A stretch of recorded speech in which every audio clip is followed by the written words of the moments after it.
Bueno, la idea es hoy hablar, nosotros decimos binomio, dolor y sufrimiento, ¿no? Es como que están unidos, ¿no? Enlazados, todos lo sabemos, no necesitamos hacer ningún curso, simplemente por la experiencia de vida, sabemos que el dolor y el sufrimiento están siempre enlazados, ¿no?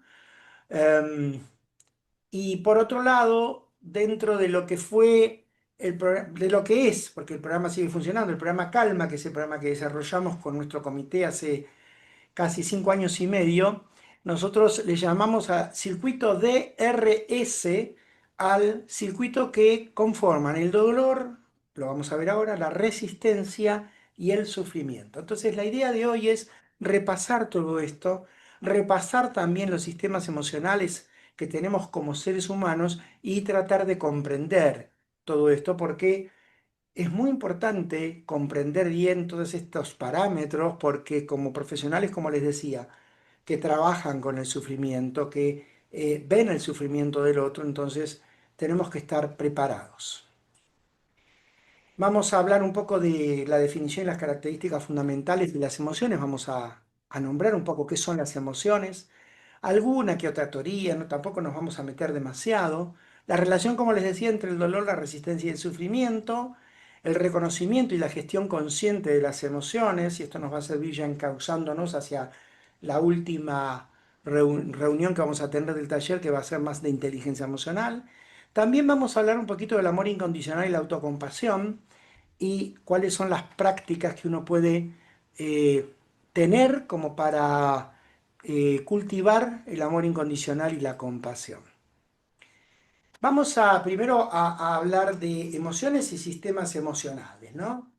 Y acá tenemos que hablar de una dupla muy importante, que es pensamiento y emoción. ¿Quién se anima a abrir el micrófono y decir qué le parece que es un pensamiento?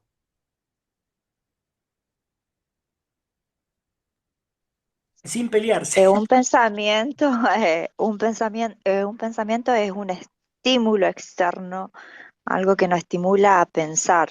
Cuando nosotros observamos, eh, por ejemplo, el entorno nos estimula a pensar algo, o cuando tocamos o cuando leemos, nos estimula a pensar, ya sea un recuerdo, una conexión que nosotros tenemos. Bien, interesante, porque no es solo externo, también es interno, entonces, ese estímulo, digamos. Y el pensamiento que sería como una especie de recreación, de constructo que hace la mente. Son formaciones de la mente. Exactamente, o sea que son como objetos mentales, ¿no? Que están alimentados, como bien decían antes, bueno, por algo, algún estímulo externo, algún estímulo interno, algo que capta mi atención, ¿no? Que puede ser algo de mi alrededor, sea estático o en una conversación, o sea algo dinámico, o algo de mi interior, ¿no? Y es una construcción mental. O sea, el pensamiento no es la realidad. Es simplemente un objeto, una construcción mental que representa algo que está cercano a la realidad, pero no quiere decir que sea la realidad, ¿no es cierto? ¿Se entiende lo que quiero decir? Sí, Jorge, una Sí. representación mental. Es una Exactamente. representación Sí. mental de la Es una realidad. representación mental de algo que puede ser la realidad o puede ser algo más irreal porque por ahí lo estoy pensando y me estoy inventando algo en la cabeza, como se dice vulgarmente, etcétera. Es una Sí, de la representación realidad mental, interna o externa. externa, exactamente. ¿Y qué Sí. es una emoción? Yo me quedé con algo, Jorge, Mm, no sí, algo para comentar. Aparte de ser una construcción, también a veces hay como un discurrir interno, digamos, de nuestra mente que uno piensa sin ser muy consciente, digamos. Uno puede sí, ponerse a pensar porque lo quiere construir, ese pensamiento, ujú. y otras veces simplemente fluye. Irrumpe. Perfecto. Claro, Está muy y bueno irrumpe, eso. ¿no? Como que uno me viene algo a la mente sin que yo lo haya buscado, digamos, que sería, para decirlo de una manera más simple. Perfecto. Está bien, está muy bien. Gracias, Martín. Y entonces es una construcción mental que puede relacionarse con la realidad, corríjanme, si yo estoy tratando de tomar todo lo que dijeron, que puede ser construido conscientemente o no, que irrumpa directamente y aparezca, ¿no? Como si fuera algo que de repente mirando algo o sintiendo algo, ¡pum!, aparece un pensamiento, pero siempre es una construcción de la mente, ¿no? Puede acercarse a la realidad o no. Hay veces que los pensamientos no tienen nada que ver con la realidad, ¿no? Y una emoción, Una La, sensación. claro, la emoción es lo que ese pensamiento, la emoción es producida por ese pensamiento, que puede ser una emoción de, ese pensamiento nos puede traer alegría, nos puede traer tristeza, nos puede causar pena, nos puede traer felicidad. ajá, bien. O sea que existe una relación estrecha entre pensamiento y emoción, en donde por ahí si yo estoy pensando negativamente sobre algo, voy a tener, no sé, angustia con respecto a esa situación, por ejemplo. Es eso por ahí lo que están diciendo. O sea, va a haber Sí, sí, un sí. bien. A ver, o sea que si yo pienso, va a haber un correlato fisiológico, porque la emoción ¿en dónde se siente? En el En el cuerpo. cuerpo. En el Bueno, cuerpo, exactamente. Me parece que es la El cuerpo. percepción de ese pensamiento a partir de las sensaciones en el cuerpo. Claro, por ejemplo, muy bien. ¿Y una emoción puede generar un pensamiento también? Sí, sí. sí, yo creo que Perfecto. también la emoción puede estar antes que un pensamiento. Exacto. Bien. Es un movimiento del cuerpo, es un mensaje del cuerpo que puede estar precedida por una sensación, Ujú. ¿sí? Y va a generar un pensamiento y se hace como un bucle, me parece. Sí, perfecto. O sea Es que, una motivación. La emoción es un movimiento, como dijo Marcela, es una motivación, o sea, genera un movimiento y tiene un aspecto corporal y un aspecto cognitivo también. ujú, ujú, bien. Eso sería ya una aproximación más académica, bien, más como definiendo, ¿no? De hecho, emoción viene de movere, que es Emociones. movimiento, ¿no es cierto? Este, Claro, Y puede un generar una impulso. motivación, ¿sí? Por ahí yo tengo una motivación de hacer tal cosa, me va a poner bien y entonces me motiva, ¿no es cierto? Pero hay una estrecha relación entre pensamiento y emoción, lo habíamos dicho la vez pasada, los pensamientos generan emociones, las emociones generan pensamientos y los dos son, en el caso del pensamiento es una construcción más de la mente y tiene una relación estrecha con la emoción que es como una construcción, una respuesta en el cuerpo. Para la neurociencia actual, todo se desarrolla en el cuerpo. Aislar un pensamiento, aislar una emoción, como si fuera en laboratorio, es imposible. E incluso porque la mente se la considera como que estuviera en todo el cuerpo, según la neurociencia actual, ¿no? Es bastante complejo, pero podemos tomarlo así, ¿no? Como una construcción más mental el pensamiento, una construcción más corporal la emoción, y ambos están en interrelación muy, muy, muy estrecha, ¿no es cierto? Realmente. Y las emociones, el lugar del sistema nervioso donde se procesan y se generan y se cambian las emociones, es el sistema límbico. Y el sistema límbico es una parte más interior del sistema nervioso, por debajo de la corteza, ¿no? De la corteza tanto frontal, parietal, temporal, occipital, en donde hay una parte de corteza, como puede ser la corteza límbica o también la ínsula, y hay estructuras, algunas muy conocidas, como es el hipotálamo, ¿no? O el tálamo, y otras menos conocidas, como son las amígdalas, que son estas que están acá, y el hipocampo. Por ejemplo, las amígdalas son centros emocionales que también tienen que ver mucho con el miedo y con las emociones negativas. El hipocampo tiene que ver con todo lo que está relacionado con la memoria, ¿no? Tienen íntima relación con el hipotálamo y la amígdala, el hipocampo. El giro o esta corteza cingulada tiene que ver con la toma de conciencia a veces. La ínsula, que no la vemos porque estaría del otro lado, por dentro del lóbulo temporal, tiene que ver con la interocepción, o sea, todo lo que viene de las vísceras, las sensaciones que vienen de las vísceras, también algo con la propiocepción, pero más que nada es con la interocepción y también con la sensibilidad, la conexión con el resto del sistema límbico. Pero bueno, es nada más como para mostrarles que hay componentes especiales dentro de lo que es la neuroanatomía y fisiología que tienen que ver con las emociones. Entonces, siguiendo al doctor Vicente Simón, que es uno de los grandes profesionales en el tema de mindfulness, compasión, emociones, él nos dice que la emoción es una respuesta a un estímulo externo o interno, real o imaginario. Porque yo puedo tener una emoción porque pienso que me voy a morir, pienso que me va a pasar algo y esa emoción puede ser recontra fuerte y por ahí nada que ver.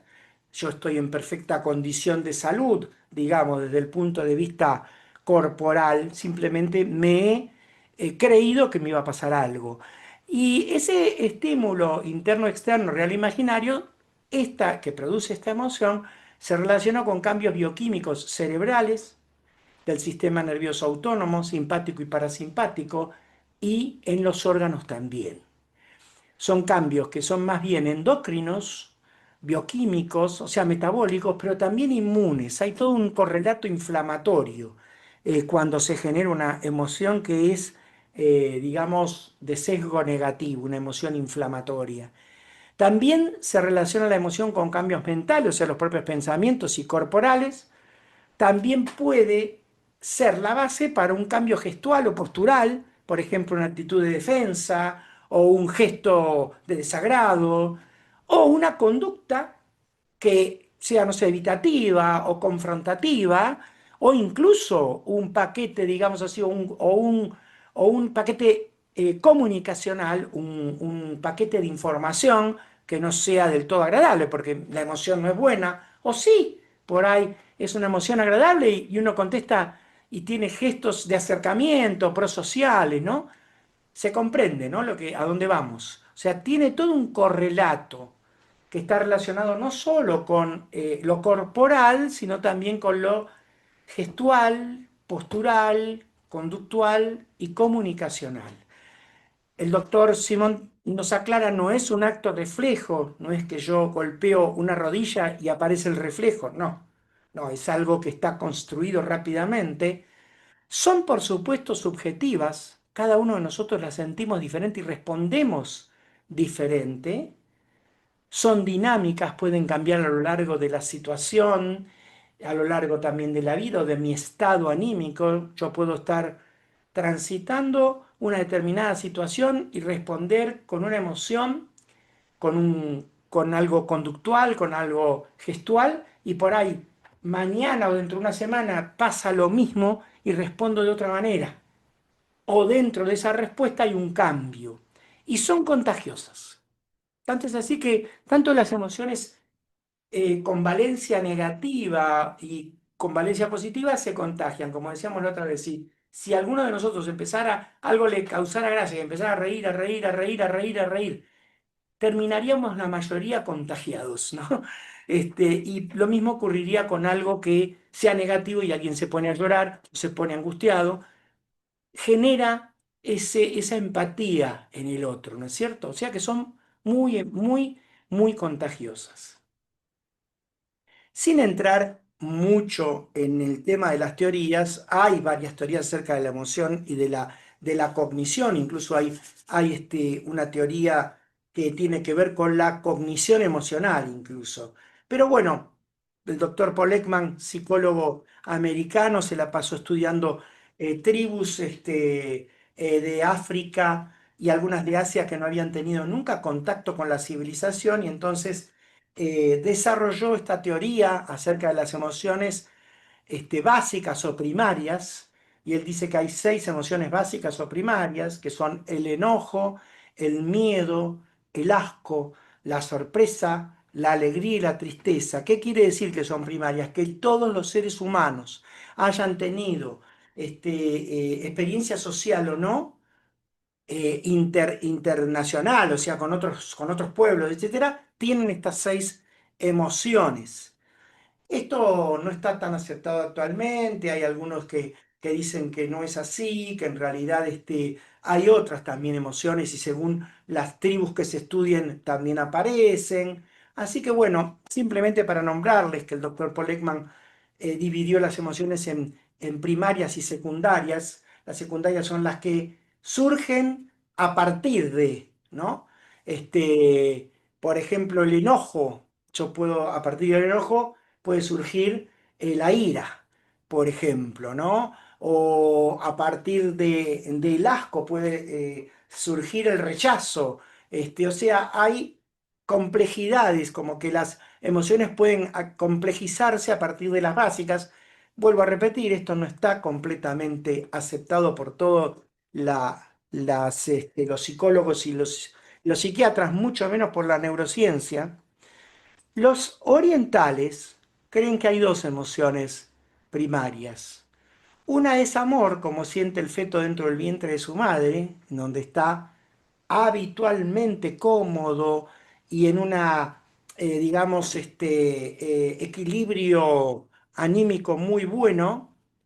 Y el miedo, que aparece por primera vez cuando aparece el trauma del feto durante el parto o durante la cesárea. La criatura cree en un momento que se va a morir hasta que empieza a respirar, ¿no es cierto? Y saca todo ese líquido amniótico de sus pulmones. Entonces ellos creen en estos dos, creen que justamente el antagonismo, o la emoción antagónica del amor no es el odio, sino que es el miedo. Y si uno se pone a reflexionar, tienen bastante razón. Y esta es la teoría oriental, ¿no? En donde hay dos emociones primarias y todo el resto son construidas por el ser humano. La persona que está a la izquierda es el Dalai Lama actual, ¿sí? Y el que está a la derecha es Thich Nhat Hanh, un monje budista vietnamita que falleció hace 3 años más o menos, o 4, ahora no recuerdo bien, y que fue el primer monje que se mudó hacia Europa en la década de los 60, y desarrolló, creó una comunidad, Plan Village, en el sur de Francia, y fue el autor de no solo un montón de escritos muy importantes, sino también de libros. Entonces, bueno, como verán, hay teorías occidentales, hay teorías orientales. Yo no quise abordar más. Está la teoría de Lisa Feldman, que es también una doctora en psicología inglesa, creo que si no me equivoco, no me acuerdo si es inglesa, australiana, no recuerdo bien, en donde dice que las emociones se construyen a partir de las experiencias de cada uno, por lo cual son muy subjetivas. En fin, la cosa es que todo esto eh, se desarrolla en sistemas emocionales.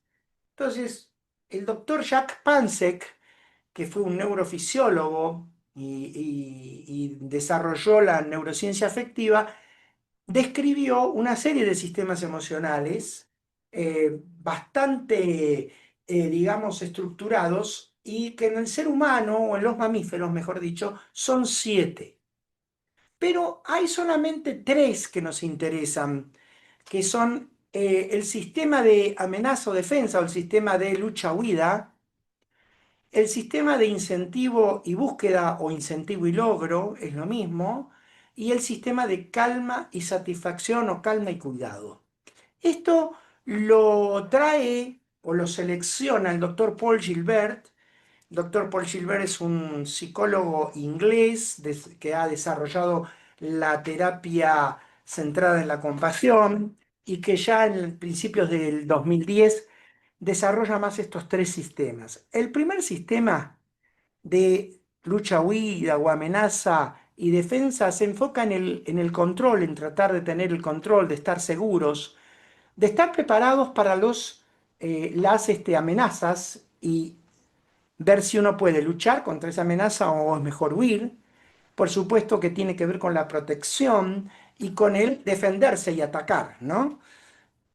Es el sistema emocional primitivo que tenía el ser humano cuando estaba todavía desarrollándose. Y este sistema emocional se ponía activo cuando el ser humano se sentía inseguro, ansioso o tenía miedo, o estaba enfadado por algo, o estaba medio aislado, entonces tenía que estar atento, o estaba desbordado, o se sentía realmente amenazado. Como bien dijimos, a veces las amenazas eran reales y a veces eran en realidad imaginarias. Este sistema de defensa lo que hace es disparar desde el hipotálamo CRH, hormona liberadora de corticotropina. Esta actúa a nivel de la hipófisis anterior liberando ACTH, hormona adenocorticotropina, y esta hormona llega hasta la corteza suprarrenal y libera corticoides, ¿sí? Cortisol, cortisona, corticosterona. 90% de las veces es más que nada cortisol. Pero a la vez también la CRH, que se libera por estar inseguro, ansioso, por tener miedo, por estar desbordado o sentirse amenazado, también dispara en el locus coeruleus, como dijimos la vez pasada, el sistema simpático. Y el sistema simpático se expresa en todo el organismo con la liberación de noradrenalina, y cuando llegan las terminales nerviosas del simpático a la médula suprarrenal, libera también adrenalina. O sea que las hormonas que actúan en estos dos sistemas del sistema de lucha-huida son el cortisol, la adrenalina y las tres, perdón, noradrenalina. Esto es lo que hace es tratar de preparar el organismo como para defenderse, como para luchar, o para huir, o atacar, generar protección. ¿Se comprende todo esto? ¿Se quedan callados? Bueno, Sí, sí. No, sí, muy perfecto. claro. Bien. Sí, sí, sí, se Y comprende. esto es parte de lo que la neurociencia llama el modo hacer, o sea, ese modo de la mente, del sistema nervioso, que es como para hacer, como para defenderme, luchar o huir, proteger a mi tribu, tomar el control de las cosas, ¿sí? Entonces, esto es el sistema de lucha-huida o sistema de amenaza y defensa. Pero existe otro sistema también que es modo hacer, que es el de búsqueda y logro, o incentivo y búsqueda, no importa, que se dispara cuando yo tengo que hacer cosas, tengo que buscar, por ejemplo, eh, comida. Entonces yo tengo que salir, tengo que estar preparado para superar desafíos, para competir incluso. Competir y no es con mis propios homólogos, sino con animales que por ahí tengo que cazar, ¿no? Buscar el éxito, o sea, que yo pueda traer el sustento para poder comer. Entonces todo esto también se disparaba en el hombre más antiguo porque tenía que estar alerta, estar motivado por el hambre, por llevar también la comida, y estimulado realmente, sentirse estimulado para poder conseguir el alimento, que era lo principal que este sistema hacía. Y la hormona que, digamos, era la principal en estos sistemas era la dopamina, por lo cual eran todos sistemas, existen todavía, por supuesto, son sistemas dopaminérgicos. El tema es que actualmente nosotros no necesitamos ir a cazar, con movernos al supermercado o movernos a Rappi, como esa, a una casa de empanadas o de pizzas, o encargar por delivery, ya está. Entonces este sistema se ha desplazado, manteniendo sus incentivos, a tratar de ser exitoso, de tener cada vez más cosas, de apegarme y buscar más determinados objetos, por ejemplo, los likes o los corazoncitos en las redes sociales, por lo cual actualmente este sistema de incentivo y búsqueda queda, por supuesto que también llega cuando llega la comida y uno se siente, wow, qué bueno lo que estoy comiendo, pero además también se enlaza con las pantallas de las redes sociales. Entonces, cada vez que me ponen un like, o que miran un estado, o que me ponen un corazoncito en Instagram o en TikTok, se dispara, cuando estoy buscando eso, un shot de dopamina en mi sistema mesolímbico, mesocortical, o sea, desde el mesencéfalo, con diferentes vías rápidas que lo hacen conectarse a la corteza prefrontal, también a otras regiones como la amígdala, el hipocampo, etcétera. Entonces, esto es lo que nosotros actualmente tenemos que tratar de reentender, que es tema para otra charla, ¿no? Pero estamos también bastante dopaminergizados y nos atrapan con las redes sociales, también los sistemas de streaming TV, YouTube, etcétera, en todo esto, ¿no? Los juegos. Y bueno, hay una serie de problemas y de patologías que están relacionados más con estos sistemas y que los podemos ver en otro momento, porque acá se nos escapa un poco. También son modo hacer. ¿Por qué son modo hacer? Porque el modo hacer es movilizador. Y ustedes me dirán, bueno, pero si yo estoy sentado mirando una pantalla, ¿qué es lo que movilizo? La mente, la cabeza movilizamos. No podemos parar. Entonces es modo hacer. Entonces ambos sistemas, el sistema de amenaza y defensa, el sistema de incentivo y logro, búsqueda, son modo hacer y pueden ser deleterios si estoy siempre en eso. Si yo tengo miedo, estoy ansioso, o pienso que algo me va a pasar, o tengo pensamientos, consejos negativos, estoy siempre activando a mi amígdala. Estoy siempre activando a mi eje hipotálamo, hipófisis suprarrenal, a mi sistema simpático. Y si yo estoy siempre buscando desafíos y ahora quiero tener un auto mejor, tener la chica más linda, bien que estoy hablando más que nada de adolescentes, como para que no exista, digamos, ningún tipo de conexión o de idea por ahí errónea. Por ahí un adolescente, ¿no? Que quiere la chica más linda, el auto más lindo y sacarse más notas, a veces ni es eso, no importa. Entonces estoy también con un sistema dopaminérgico muy activo, ¿no? Ambos son de movimiento, desde la cabeza hasta los pies, por así decirlo. Y el tercer sistema es un sistema que debería estar más desarrollado y que en realidad debería de alguna manera abrazar a ambos, a los otros dos, para poder calmarlos. Y es el sistema de calma y cuidado, de calma y satisfacción, que en realidad se enfoca más en el autocuidado, en la empatía, en la calidez, en la sociabilidad y la amabilidad. Ya lo vamos a ir viendo más en el siguiente miércoles. Entonces, este sistema es un sistema que permite que la persona se sienta más estable, más segura, más conectada, con mayor sentimiento de satisfacción, más calmo, con mayor confianza y con tendencia a cooperar con el otro. ¿Cuáles son las hormonas que acá no está todo puesto? Yo se las voy a decir todas. Uno de los sistemas que se activa aquí es la neurohipófisis. La neurohipófisis libera oxitocina. Y la oxitocina es una de las hormonas, es un polipéptido, es un neurotransmisor o neuromodulador en realidad, que ayuda a sentir mucho más satisfacción y a sentirse más prosocial, con mayor confianza, más conectado y seguro.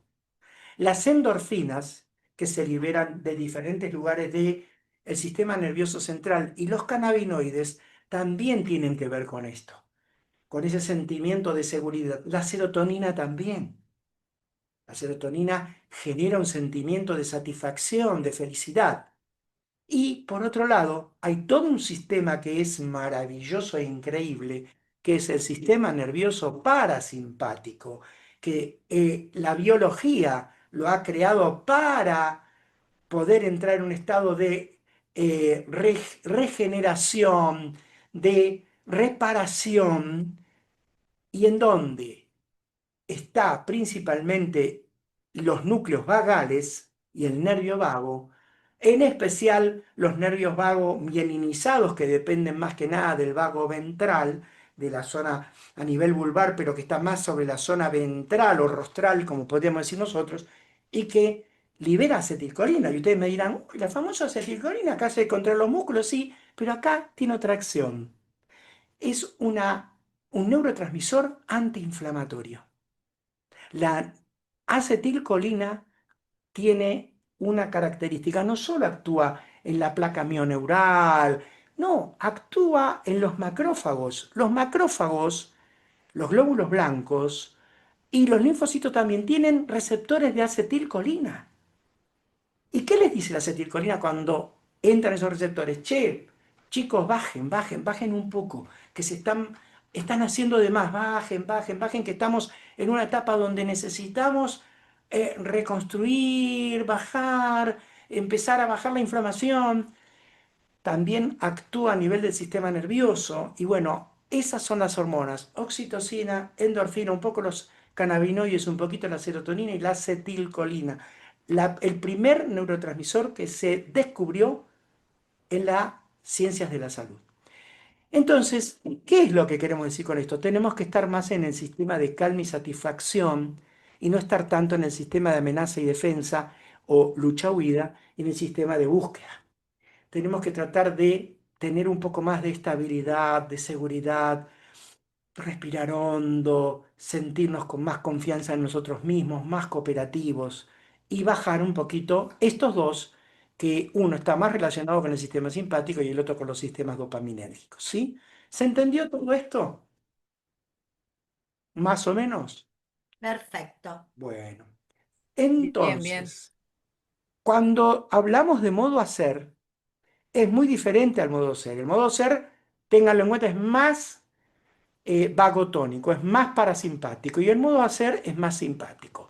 El funcionamiento cognitivo del modo hacer es más conceptual. Todos son constructos. Yo puedo hacer un constructo de, no sé, lo que sea, porque todo es abstracto y lo voy moldeando con mi capacidad mental. En el modo ser es más experiencial. Dame un abrazo. Y entonces me siento protegido en el abrazo. Decime algo que me sume. Quédate tranquilo, yo estoy con vos, vas a andar bien, ¿sí? La actitud básica del modo hacer es juzgar, criticar, etiquetar, y ahí al etiquetar, subetiquetar y separar más, y el otro no, el otro es más experiencial, aceptar y soltar. Me dan ese abrazo, me dicen unas palabras que me hacen en esa actitud básica sentir que puedo soltar porque estoy dentro de mis pares, porque me siento protegido. El objetivo primario del modo hacer es evaluar el malestar y reaccionar en consecuencia. En vez el modo ser es abrirse a la experiencia, permitirse también la curiosidad. Es un modo bien experiencial, como dice al comienzo. La mente, en el modo hacer, está en modo automático. Está con ese 50 y pico por ciento, perdón, 47, 48, 50% de pensamiento automático, de piloto automático y me pierdo un montón de cosas. En vez en el modo ser, la mente está más en el modo atencional. Estoy atendiendo qué es lo que está ocurriendo y de esa manera poder registrar lo que ocurre. La voluntad es casi automática. Es como que se engancha del piloto automático esa voluntad. En vez, en el modo ser es un proceso intencional, consciente. Por eso decimos, llevemos nuestra intención plena a tal cosa, a tal otra. La orientación en el tiempo para el modo hacer es basado en el pasado y en el futuro, no tiene mucha relación con el presente. Entonces estoy siempre lucubrando. En vez con el modo ser yo me tomo un momento y me centro en el presente y siento. Y en los eventos mentales, en el modo hacer, los pensamientos son percibidos como reales. En vez, en el modo ser, yo sé que los pensamientos son construcciones mentales, no son la realidad. La realidad es lo que experimento y me nutro de eso. Entonces hay una gran diferencia entre el modo hacer y el modo ser. Muy bien, voy a detenerme un segundito porque si no es mucha información y vamos a